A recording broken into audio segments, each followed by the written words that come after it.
Daniel Jeremiah joins us to take a look at the NFL Draft. He's the NFL Network analyst. You can follow him at Move the Sticks. NFL Network provides live coverage of the 2017 NFL Draft live from Philadelphia Thursday through Sunday. Daniel, welcome to the show, pal. How are you? I'm doing great. It looks like we're going to get some nice weather here tomorrow. Yes, it should be shorts weather up there in Philadelphia, right? But is there any access to driving in and out of that city? Has it been crazy so far? I think it's kind of a mess from that standpoint. Fortunately, there's fancy drivers with passes that kind of get us where we're going. But, yeah, it's pretty well blocked off. All right, Daniel, let's dive into some of the draft stuff here. You know this Eagles organization pretty well. 14 is where they stand. Everybody seems to be looking corner for them. That seems to be their biggest deficiency. But is it a slam dunk that Howie Roseman, Joe Douglas go that direction when they're on the board at 14? I don't think so. I would say probably more of a slam dunk that they leave the first two rounds with a corner. So I don't know they necessarily have to do it right there in the first round. They can wait and get one in the second, but I don't think you want to leave the second round without a corner in place. So, I think they could go another direction round one, but that kind of pigeonholes you a little bit for round two. Yeah, if they didn't go corner in this particular draft, because we keep hearing deep draft corner, a lot of corners, although some off-the-field stuff, some injuries have diluted that field a little bit. If they did not go corner and 14 came up, what are some of the names that should intrigue Howie Roseman? Well, a couple that come to mind here. We'll see what happens with Christian McCaffrey. If he were to get there, I think you just turn in the card and give your young quarterback a nice weapon there. But I don't necessarily think he will get there. Dalvin Cook, if you're comfortable with him off the field, could make some sense there. It'd be a great fit with what they do offensively. Mike Williams, Corey Davis to get another receiver to add to what they've done in the offseason would make some sense there. I wouldn't sleep on a pass rusher. I think you keep an eye on a guy. The one name I would probably keep an eye on is Derek Barnett from Tennessee, who didn't test all that great in terms of running a 40 and all that, but man, the dude's in the SEC and was a dominant, productive player there. And throwing him on that defensive front would be a nice fit. Charles Harris, another SEC guy. Do you find him as a fit? I know a lot of people look at him as a 3-4. The Eagles are 4-3. His name, though, seems like a lot of people who cover the team think that his name is at the top of that list. Yeah, he's a really good player. He's a little bit undersized. Like you said, he probably is an ideal fit as a 3-4 outside linebacker. But this guy can get home as a pass rusher. He is outstanding. So to me, you're going to make your money with him on passing situations. You might have to cover him up just a little bit in the run game. But, man, this league is all about quarterbacks and getting to them, and this guy can really do it. I have him as my 20th overall player, so he's not that far away from where they're picking. You think Reuben Foster, I keep hearing his name a lot for Philly, and I keep thinking he's just not a fit for this defense. Very talented. Do you see him as a fit for Jim Schwartz? I think he is. I think, first of all, he's a fit from a personality standpoint with Coach Schwartz, having known him for a long time. I mean, this is the alpha male linebacker here that's going to take over that leadership role and kind of be that dude on this defense. And I think he can play any of the three spots at linebacker. He can really cover. I mean, this kid can really run. He can really cover, and he is explosive.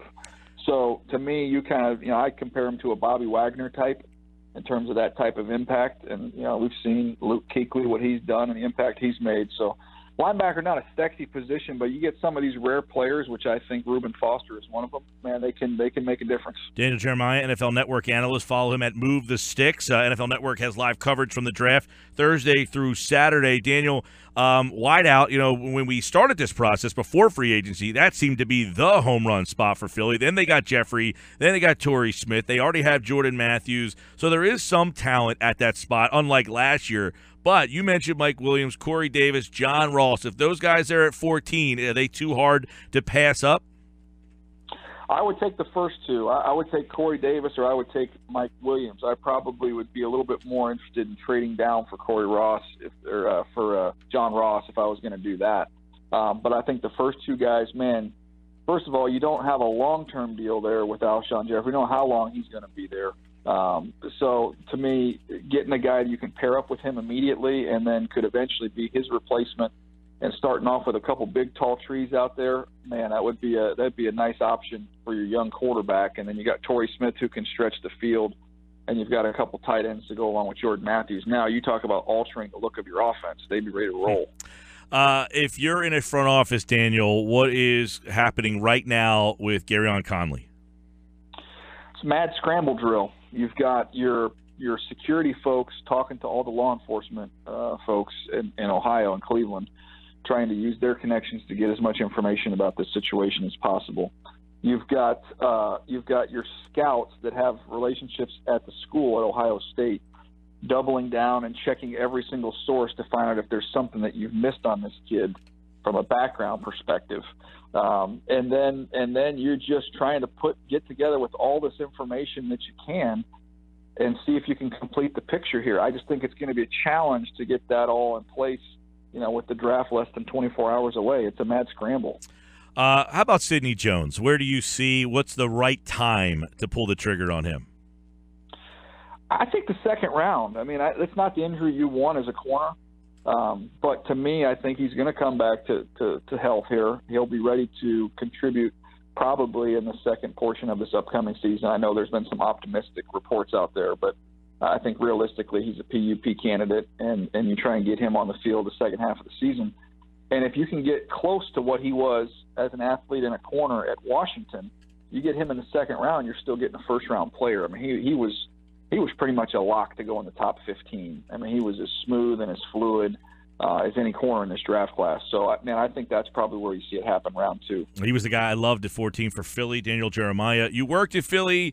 You probably had many of conversations with Howie and how he consumes information. And so what do you think Joe Douglas and Howie right now are kind of sitting around debating over? Are there debates going on at this point? How does this all work as a guy who was a scout and gave information, to the top?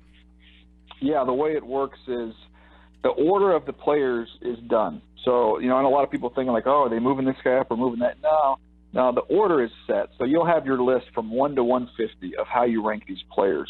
So what's being discussed right now is just different scenarios and saying, okay, well, if we're picking 14, let's say, and this could legitimately happen because teams rank the players differently. Let's say that we have 5 players we really like, and they all are on the board when we pick at 14. How far down would we be willing to trade and feel comfortable about the fact we could still get one of those 5 players? Is it 5 spots just to be sure, or can we take a risk and maybe go back 7 or 8 spots thinking that one of those 5 will still be there? So you're working through those different scenarios of how you would move around the board.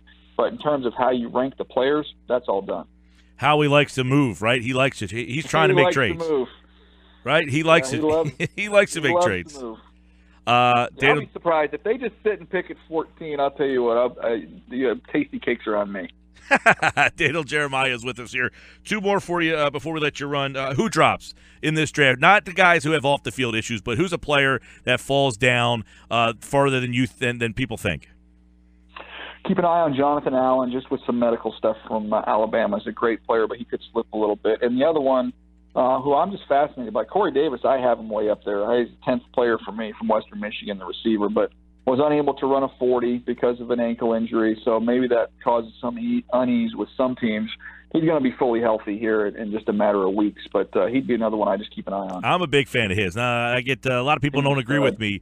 I agree with he reminds me a lot of T.O. Is that overboard?